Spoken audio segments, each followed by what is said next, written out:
श्री शिवाय नमस्तुभ्यम।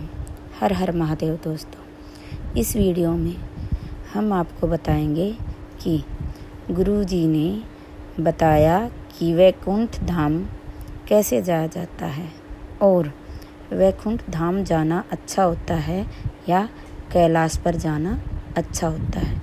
ये सब आप गुरुजी के मुख से सुनिए। अंदर जाने के लिए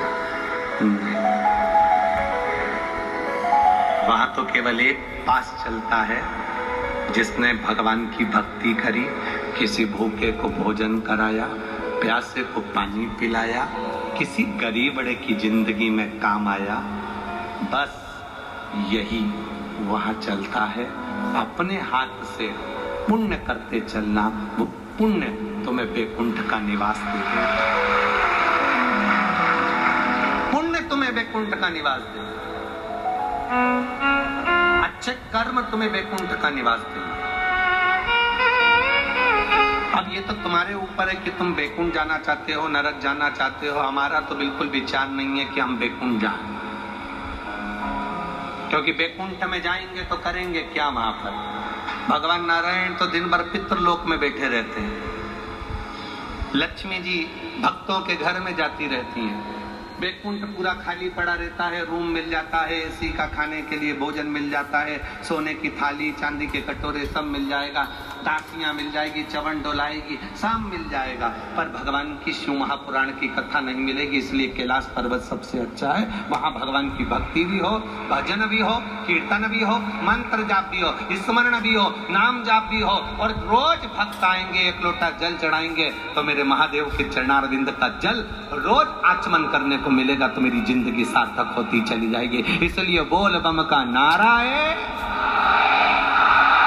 बस उसके सहारे जीना, एक आनंद की अनुभूति के साथ जीना। जितने छोटे बन सकते हो, जितने छोटे से छोटे बन जाओ, मेरा शिव आपको उतना प्राप्त कर लेगा। बड़े बनने में आनंद की अनुभूति नहीं होती, छोटे बनने में सुख होता है। घर की एक बड़ी बहू होती है, एक छोटी बहू होती है। बड़ी बहू जरा सी भी गलती कर दे तो सास कहती है क्योरी देख के नहीं चल सकती, और छोटी थोड़ी सी भी गलती कर दे तो सास कहती है नहीं है, अभी चलना सीख रही है, छोटी है, छोटी है, छोटी है। वो छोटेपन में निकल जाती है।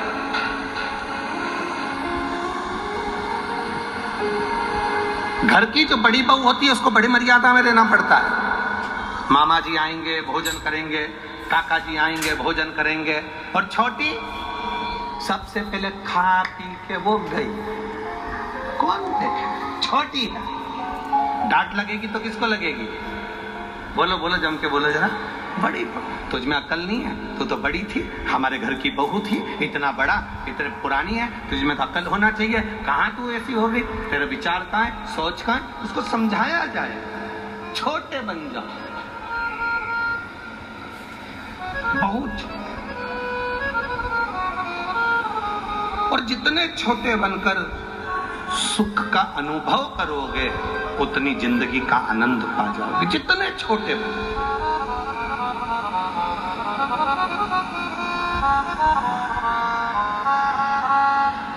चलो और सरल भाषा में समझ लो।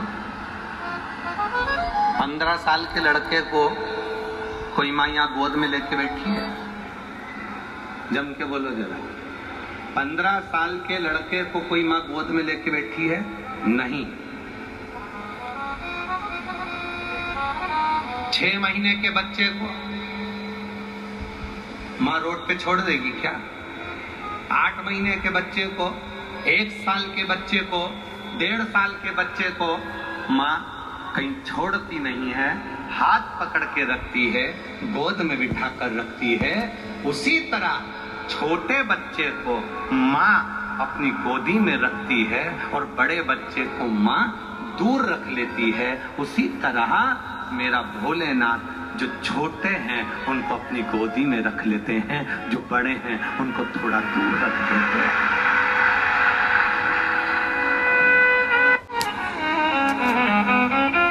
इसलिए तो दुनिया के लोगों को लगता है कि शंकर हमारे किसी भूत से पूछो तो भूत कहता है शिव जी हमारे, कोई प्रेत से पूछो तो कहता प्रेत हम शंकर जी हमारे, कोई गंधर्व से पूछो तो गंधर्व कहता है देवता हमारे हैं, कोई देवों से पूछे तो देव कहते हैं कि शिव जी हमारे हैं, कोई जिससे पूछोगे वो एक ही बात कहेगा कि शंकर भगवान मेरे हैं। आपके मन में भी बस यही भाव होना चाहिए कि मैं इतना छोटा बन जाऊं कि परमात्मा मेरे हो जाएं और मैं परमात्मा की गोद में जाकर बैठ जाऊं। जब उसकी गोद में बैठा रहूंगा तो वो संभालता रहेगा। अब अगर हम परमात्मा की गोद में जाकर बैठे हैं तो भोजन कराने की जवाबदारी उसकी है, छोटे से 6 महीने के बच्चे को दूध पिलाने की जवाबदारी माँ की है, उसको पानी पिलाने की जवाबदारी माँ की है, उसको लोरी गाकर सुलाने की जवाबदारी माँ की है। उसी तरह जब हम छोटे बन जाते हैं और परमात्मा की गोद में, सत्संग में, प्रवचन में, शिव महापुराण में, भगवान शंकर के मंदिर में छोटे बनकर बैठते हैं तो सारी जवाबदारी भोलेनाथ की हो जाती है। वो अच्छा रखे बुरा रखे जैसा रखे उसकी मर्जी है कि सीताराम सीताराम सीताराम कहिए जाई विधि राखे राम किया अभिमान तो फिर मान नहीं पाएगा, होगा वही प्यारे जो मेरे राम जी को। धन्यवाद निर्वाद राम राम कहिए जाई विधि रखे राम ताई विधि। बस जिस भाव से वो रखे उस भाव से हमें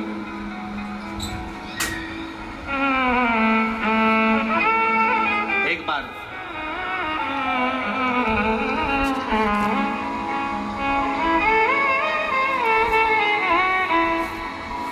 कश्यप ऋषि जी के साथ में जब सुरभि मां कामधेनु का विवाह हो गया, चली गई, और कश्यप ऋषि के साथ में जब माता सुरभि मां कामधेनु जब गई, कश्यप बाबा के आश्रम में जब पहुंची, कश्यप ऋषि के आश्रम में जब पहुंच जाती है तब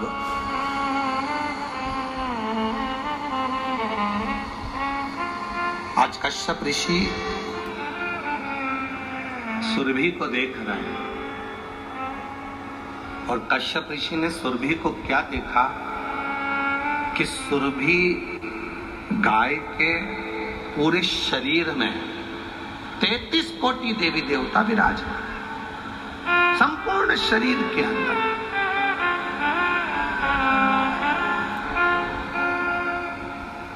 कोटि देवता गाय के अंदर विराजे।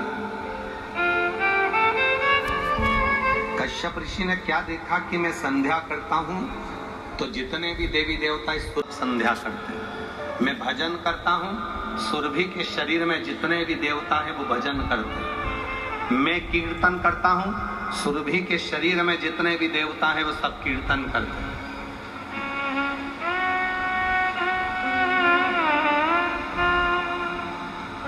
मन में भाव उत्पन्न हो गया कश्यप ऋषि के, चलो सुरभि आज इस वन क्षेत्र में हम भ्रमण करने के लिए चलते हैं।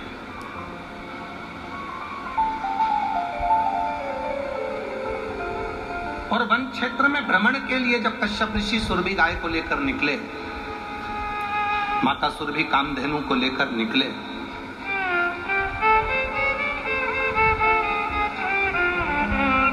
तो क्या देखा, सामने से एक सुंदर स्त्री आ गई, बड़ी सुंदर है, अति रमणीय स्त्री, बहुत सुंदर स्त्री, श्वेत वस्त्र है, गले में श्वेत आभूषण है, मस्तक पर श्वेत मुकुट लगा है, कानों में श्वेत कुंडल है, हाथ में एक छोटा सा घड़ा है, और बड़ी सुंदर एक स्त्री सामने से आ रही है। तो कश्यप ऋषि को लगा कि कोई देवलोक की अप्सरा होगी, कोई देवलोक से अप्सरा आ रही होगी, और हो सकता है सुरभि मेरी धर्म पत्नी है तो 33 कोटि देवता इसके शरीर में है तो उनका आदर करने आ रही होगी। सामने से स्त्री को आते हुए देखकर कश्यप ऋषि एकदम आश्चर्य में पड़ गए कि इतनी सुंदर स्त्री है और नजदीक आ रही है सुरभि के। अब कुछ देर तक तो वो सुंदर स्त्री कश्यप ऋषि के पास तक आई और सुरभि गाय को देखकर वो स्त्री 5 मिनट के अंदर ओझल हो गई, छुप गई। 5 मिनट नहीं लगा और ओझल हो गई। अब कश्यप ऋषि को बड़ा आश्चर्य हुआ कि कौन स्त्री थी, कहां से आई थी, सामने आई और ओझल हो गई। सुरभि मैया ने देखा कि ये साधारण स्त्री नहीं थी, ये जो सामने आई थी ना, ये मृत्यु लोक को तारने वाली तरो तारण गंगा महारानी थी, जो सामने से निकल कर जा रही थी। गंगा है।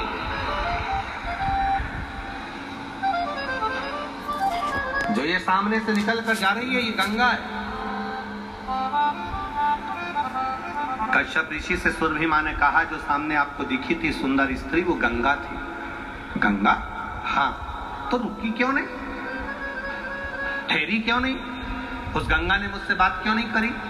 गंगा तो मां है, बात तो करना थी, पता नहीं क्यों नहीं करी। और सुरभि मैया कश्यप ऋषि के साथ घूमती घूमती वापिस अपने कश्यप बाबा के आश्रम में पहुंच गई। गंगा के हृदय में बेचैनी आने लगी, गंगा अंदर से क्षुब्ध रहने लगी, अंदर से मौन रहने लगी। कभी कभी ऐसा होता है, देवरानी शादी कर जब देवर की शादी होती है और देवरानी आ जाती है, तो घर में जो जेठानी रहती है उसको ऐसा लगने लगता है कि मेरी मान, मेरा सम्मान, मेरी प्रतिष्ठा कम हो गई। सास देवरानी को ज्यादा चाहती है, सास छोटी बहू को ज्यादा चाहती है। पर निवेदन करूंगा मेरा छोटी माताओं से, छोटी देवरानी से, जेठानी से, घर की बहुओं से एक निवेदन करूंगा, कभी मत सोचना कि सास छोटी को ज्यादा चाह रही है कि बहू बड़ी को ज्यादा चाह रही है। किसी सास से पूछना तुम्हें छोटी बहू ज्यादा अच्छी लगती है कि बड़ी बहू अच्छी लगती है, सास हमेशा एक ही बात कहेगी, मैंने दोनों बेटों को बराबर का दूध पिलाया है, इसलिए मेरे बेटे बराबर हैं तो मेरी बहू में भी बराबर है। आशा करती हूँ वीडियो आपको पसंद आई होगी। वीडियो को लाइक, शेयर, कमेंट कीजिए और चैनल को सब्सक्राइब कीजिए। धन्यवाद।